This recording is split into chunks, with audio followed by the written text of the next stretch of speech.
What is going on, Pro Wrestling Discussion fans, PWD Nation? As you can tell by the title and the thumbnail, today we are going to be doing our predictions for the NXT Takeover WarGames, which is going to be in Houston, my hometown, so I will be there. I am so excited. I'm going to be going to NXT WarGames, I'm going to be going to Survivor Series, and I'm going to be going to Monday Night Raw, all in my hometown. I am so excited. SmackDown's in my hometown too, but I have a night class that night, so I won't be able to go. But yeah, I'm doing this one solo because John is not here. I live an hour and a half away from the studio. I live an hour and a half away from there.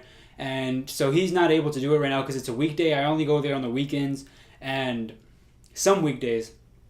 And yeah, he's not able to do it. And also, he doesn't watch NXT that much. He's only watched like 2 episodes in the past few months. I, on the other hand, have kept up with it for the past 3 months. Or like 2 or 3 months or even 4 months. I'm not exactly sure. But I had kept up with it enough to do these predictions and know how the card has been built, what's happened, how these beefs have started, all these matches have gone together. And so, yeah, without further ado, let's get on with the predictions.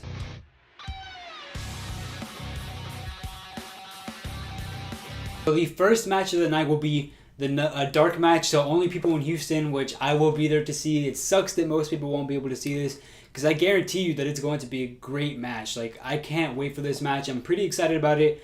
It was pretty weird when I found out about it, though. It'll be Pete Dunne versus Johnny Gargano, Johnny Wrestling, for the UK Championship, which kind of surprised me. I was like, because at first I only thought people from UK could challenge for that title. So I've always thought that because that's what they've always made it. But then when I saw Johnny Gargano challenging for it, I was like, it's pretty interesting. And I don't know why they did that or what the reason was, but I mean, I don't see it as a bad move. You could start using it as the mid-card title for NXT. Not that you really need a mid-card title for NXT. It already has like a kind of small, like the episodes are only 1 hour. To build a mid-card feud, a main mid-card feud, and then a big main event feud at the same time will be kind of hard for a 1 hour show. But I don't disagree with it. I mean, it could be used as the mid-card title, but it just really is weird that they are letting other people challenge for the UK title instead of just the UK people like how they originally were. Because I thought this is for only United Kingdom competitors, but I guess not. They're going to probably, if Johnny Gargano wins, I assume that they're going to use it how they use the United States champion. You know, you don't have to be from United States to challenge for that title, obviously. So maybe that's the direction that they're going in. My prediction for this match is that I think Johnny Gargano is going to win. It was a really, really hard decision, but I just think that they're really trying to push Johnny Gargano, and even if they're not trying to push him, because sometimes it does seem like they're trying to, I guess, like bury him. I don't think they're gonna bury him, but it seems like sometimes he's been having a rough past few weeks on NXT, and he's lost a couple of matches, like Andrade Cien Almas, for example. He's lost a match to him. And so it does kind of seem confusing of who's gonna win. It confuses us to see, like, are you guys trying to push this guy, or are you trying to bury him, or just keep him in the mid card? I'm not sure what they're trying to do, but I hope that Pete Dunne retains. I do like both of these wrestlers. Johnny Gargano is a great wrestler. Pete Dunne is also a great wrestler. They're both great wrestlers, but I do like Pete Dunne more, so I do hope that he retains. But something in my mind tells me that they're going to use Johnny Gargano as the way to make this UK championship like the United States championship. A mid-card title that anyone can challenge for no matter what, like no matter where you're from or anything. Because previously they've only done it that you have to be in the UK to challenge for that title. And so I think that maybe they want to go in another direction and use Johnny Gargano as the first American. And I think that what they're trying to do is make that title just an overall, anyone can challenge for it. So if they're going for that, then props to them. It's not a bad idea, and I do think that Johnny Gargano will be the winner of this match. Now, I don't know for sure, though. I would not be surprised one bit at all if Pete Dunne won, so who knows? I'm going for Pete Dunne, but who knows? You're going to have to be in Houston to watch that match, so if you're not in Houston, you just have to read online what happened in that match, so yeah. Now, this second match I am pretty hyped for, not as much as the first match, but the second match, this one will finally be aired on TV, I believe. I'm not sure if this will be the second match, or I'm not sure if this will be the first match on TV or the second match. Who knows which order they're going to go in. But the second match, we have Cassius Ohno versus Lars Sullivan. Now, Lars Sullivan, they seem to be building him like another Braun Strowman. They seem to be building him like a monster, a beast. So that's pretty cool. People really do like those kind of characters, and I'm one of those people who are fans of those characters. You know, I'm a big fan of Braun Strowman. The way they booked him is honestly just great. So if you don't like Braun Strowman, you most likely don't like Lars Sullivan. But then again, Lars Sullivan also doesn't have that huge monster feel that Braun Strowman has. Because, I mean, Braun Strowman is a really, really big guy compared to Lars Sullivan. But you kind of get what I mean when I'm saying that they are kind of booking him the same way. They're booking him as a monster. Like, he recently fought in a 1-on-3 handicap match and destroyed the other three. I really do think that they're trying to push him really, really far and hard. And I do believe that he's probably going to win this match against Cassius Ohno. But just like I said the last match, I would not be surprised one bit at all if Cassius Ohno were to win this match.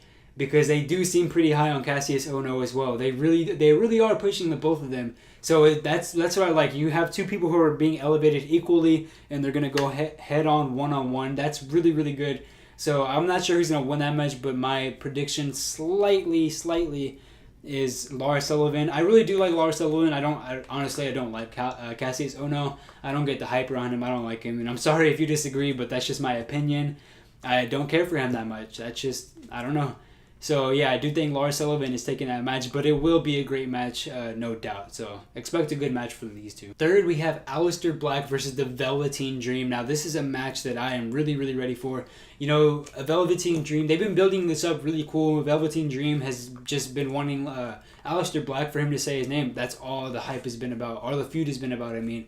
That's the only reason they have beef. Velveteen Dream comes out, he does his thing, and he just asks for Aleister Black to say his name. That's what the beef has been built over. And so I'm really, really hyped for this match. I really, really like Aleister Black. I like the aesthetic he gives off, the vibe he gives off. He gives off a really cool vibe, and his entrance music is cool. The way he comes up from the stage is cool. Everything about him is really cool. I really do like Aleister Black. And I do believe that they are trying to push him as well. So who knows what's going to happen. I do think that they're making Aleister Black unstoppable. He's probably going to have a really good match with Velveteen Dream. Or Velveteen Dream might get smashed, but I doubt it. So I'm going to go ahead and go with Aleister Black on this match. But it is going to be a really great match. Both two are great competitors. And yeah, I'm pretty much ready for this one. The fourth match of the night, I'm not sure exactly, like I said, what order this is going to go in. But this is just how I predict it to be. The fourth match of the night, the third match on TV, will be the Fatal 4-Way for the Women's NXT Championship, which I really do, and I really do like the people in this match. I don't really care that much for Ember Moon, but I do, or Kairi Sane actually. I didn't watch the Mae Young Classic, so I'm sorry if I offend you by saying that. I didn't watch the Mae Young Classic, so I don't really understand Kairi Sane. I don't like her little pirate gimmick, but she is a great wrestler. I'll give her that. Ember Moon is also a great wrestler. Her match with Asuka was pretty good. I watched that NXT Brooklyn. I watched that match. That was pretty good. And then we have Nikki Cross and Peyton Royce. Those are the two females that I like the most in this match. I really do like Nikki Cross a lot. Overall, I really love Sanity. They're a really great group, and I really like the way they're being booked. I just can't wait for them to move. Well, okay, I do want them to move into the main roster, but I'm afraid of what they're going to do with them on the main roster because NXT call-ups, they always get screwed somehow. They're always booked incorrectly. It's like Triple H knows what to do with them, but once it gets to Vince's hands, he loses his mind. So who knows what they're going to do with Sanity when they get called up, but I am pretty excited for that. But either way, I really do like Nikki Cross. I'm so ready for this match. I hope she wins. I also do like Peyton Royce. She's pretty cool. I think that's a very unpopular opinion, but to me, she's a great wrestler. She's really good in the ring, and her and Nikki Cross, I really like them both. So I'm fine with either of them winning, but I really, really rather much win Nikki Cross, or rather have Nikki Cross win. And I do think that she's going to win. That's my prediction, is that Nikki Cross wins. She becomes the NXT Women's Champion finally. And yeah, I think she's going to be a great champion. She's going to be there for a while. Her and Sanity probably, if Sanity retains, that they'll both be champions. 3 people in the group will have championships. Then maybe one of them goes for Drew McIntyre's championship. Who knows? That would be awesome if all 4 of them held the title and then they eventually got caught up like that. But that would be really cool. But I do predict that Nikki Cross will win this match. She's awesome. If you don't like Nikki Cross, I don't see why. She's a really great competitor. She plays her character so well. She plays her character amazing. And Ember Moon is pretty cool too, but and Kairi Sane, but I just rather Nikki Cross win, and I think that's who is going to win. For the 5th match, the pre-main event, This one I am so ready for, and not really because the beef that they've had going leading up to it, but just because I love Drew McIntyre. Like I said, I've only been watching NXT for like 2 to 4 months, and the person that I instantly got hooked on was Drew McIntyre. I love Drew McIntyre. Now, I did watch him when I was a kid. I didn't care about him at all back when he had his Broken Dreams theme song. I didn't care about him at all. I actually kind of disliked him when I was a kid because growing up, he was the Intercontinental Championship for a while, or Intercontinental Champion for a while. I didn't like him, but coming back, the way they've built him in NXT, he's great. I love Drew McIntyre. Like, I love his theme song. I love I love his character. I love everything about it. Like, whenever he called out Roderick Strong, and then Roderick Strong accepted his match, and they just had the match like 2 weeks later, I love that. I love how Drew McIntyre carries himself as a champion. He's a great wrestler, a great champion, and I hope that they keep the title on him for a long time.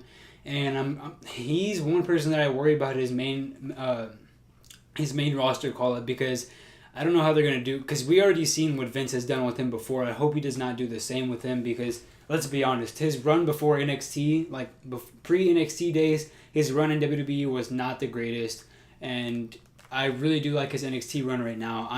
He's definitely my favorite NXT wrestler, and definitely one of my top 5 wrestlers overall right now. I love the guy. He's great. So I'm really excited to see this match. Going against Andrade Cien Almas, I don't care too much for Andrade Cien Almas. He's alright. I mean, they haven't really booked him to seem like he's that, like, he doesn't seem like a posable threat to Drew McIntyre.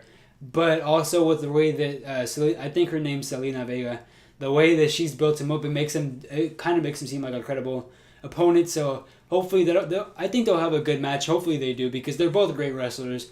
I just don't care for Andrade Cien Almas, his character, too much. He sucks, to be honest. They've shown that he sucks, but who knows? Who knows what's going to happen? I personally think that Drew McIntyre is going to win easy. It would be really dumb for them to take the title off of Drew McIntyre already. It would make absolutely no sense. So my prediction is that they have a really decent match, or a really good match, until the manager tries to like distract Drew McIntyre, and Drew McIntyre almost gets beat, probably like a near fall at the like latest 2 count, but then he kicks out and then somehow still pulls off the victory against Andrade Cien Almas. I think that's my prediction. We have a Drew McIntyre win for sure.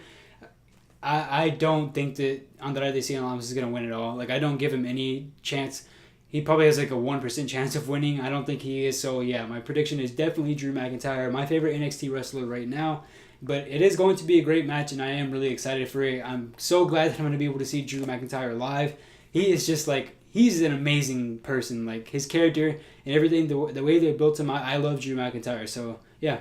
For the 6th match of the night, the 5th match on TV, I think, there might be an added match. Like I said, I'm filming this on Tuesday. NXT's tomorrow. Who knows what happens? I haven't seen any spoilers, so yeah. But the 6th match of the night is going to be the NXT WarGames match. You guys don't understand. I am going to see the first WarGames that has happened in 20 years. Like, I'm so excited about that. And I don't mean to seem like I'm bragging or something, but I'm just really excited that I'm going to be able to see this live. I'm going with my girlfriend to this event.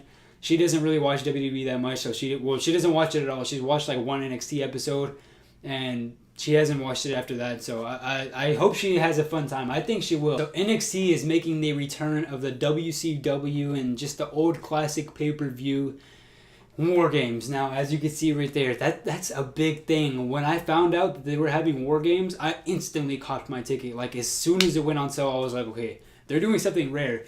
Now, keep in mind, I was never alive while they did WarGames, but seeing it on WWE Network and knowing how rare it is so cool. So I definitely caught my ticket as soon as I could. The tickets were actually pretty cheap for NXT Takeover WarGames. They were only $60. I bought 2 tickets for $64. That's honestly really cheap in my opinion. My Survivor Series ticket, on the other hand, costed $150 for 1 ticket. I'm going to that one alone because of how expensive it is. But yeah, the NXT WarGames tickets were really cheap, so I had to instantly cop once I found out that it was WarGames. And so let's get on to the match. So for the match, we have Sanity. I love Sanity. I absolutely love them.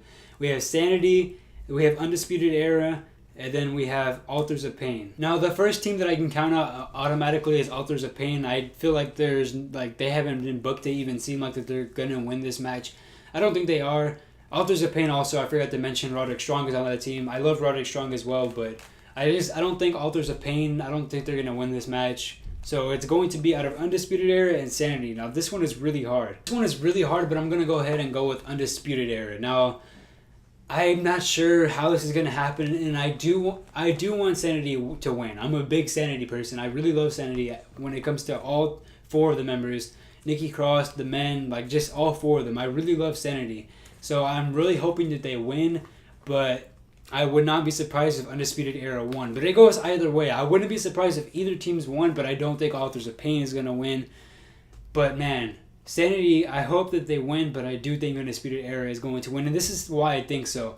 Obviously, I think in a 3-on-3, if nobody cheated or anything, I think Sanity would win, but somehow, I don't know how this is going to be possible in WarGames. No idea at all, but I think Undisputed Era is going to cheat somehow. Maybe they'll get Authors of Pain to jump Sanity because they dislike them the most. Those 2 groups dislike Sanity the most. Maybe they'll jump them and try to eliminate them as fast as possible. But I think somehow Undisputed Era is going to come out with a hill win. Like, I have no idea how you would cheat in WarGames, but they're going to do it somehow and they're going to win. I mean, it's not really cheating because there's no disqualification, but I just think that that's what's going to happen. They're going to find some way, whether it's teaming up with Authors of Pain or whether they just do it, they just like somehow cheat. I don't know how they would, but somehow I think that they're going to win. Not clean though, maybe a distraction, something like that. Who knows what's going to happen, but I don't think that Authors of Pain is going to win. And Sanity, it goes neck and neck with Undisputed Era.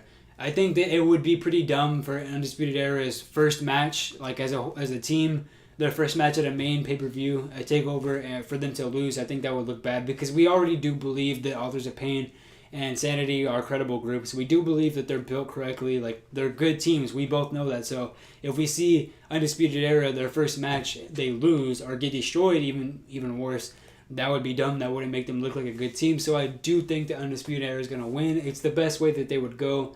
Or maybe Sanity wins, but who knows? I'm not sure if the tag team titles are on the line. I don't think they are. I'm not sure if they're on the line, and I honestly hope they're not because I don't want the titles. I don't want any titles on the Undisputed Era yet. And now I know that Adam Cole and Drew McIntyre are fighting for the championship like 3 nights before, or like the night before, literally the night before. I'm not sure exactly which one it is, but obviously Adam Cole is most likely not going to win. I think Drew McIntyre is going to carry himself as champion to WarGames, and yeah, those are my predictions, and I hope you guys enjoyed this video. It is kind of weird doing it solo. I know this is the first video we've ever recorded. The videos that you're going to see later or before this video, the Survivor Series predictions and the introduction, those are recorded after this. This is before, but it does feel weird not doing this with John. Even though we've never done it before, it somehow doesn't feel weird.